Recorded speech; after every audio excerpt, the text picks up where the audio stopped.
This seventh meeting between the two was different this time. So many questions were asked. Why Netanyahu entered White House through back entrance?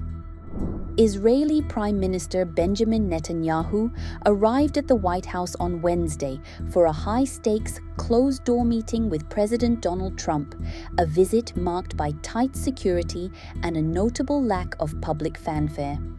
Facing a backdrop of intense pro-Palestinian protests outside the executive mansion, the Prime Minister bypassed the traditional ceremonial welcome, entering through a rear entrance as demonstrators voiced their opposition nearby. Second term began underscores a critical juncture in Middle East diplomacy as Washington restarts direct negotiations with Tehran.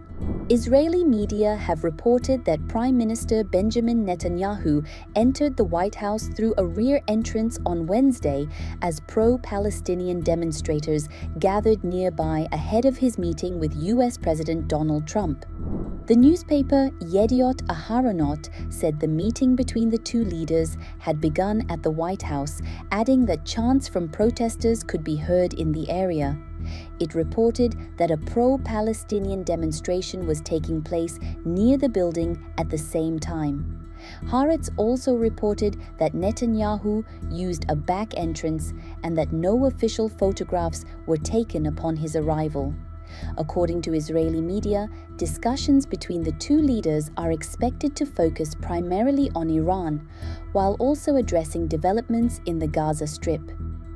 Reports suggest that Netanyahu is likely to urge Trump to avoid what Israeli officials describe as a narrow agreement with Iran limited solely to the nuclear issue, advocating instead for broader terms that would also address Tehran's ballistic missile program.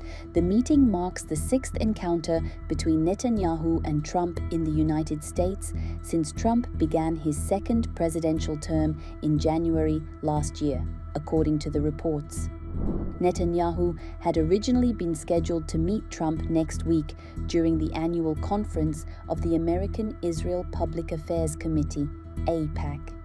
However, Israeli media cited a source familiar with the matter as saying the Israeli Prime Minister requested that the meeting be brought forward due to the commencement of renewed negotiations between Washington and Tehran. On Tuesday evening, Israel's Channel 12 quoted Trump as saying that any agreement with Iran must go beyond the nuclear issue and also address its ballistic missile capabilities.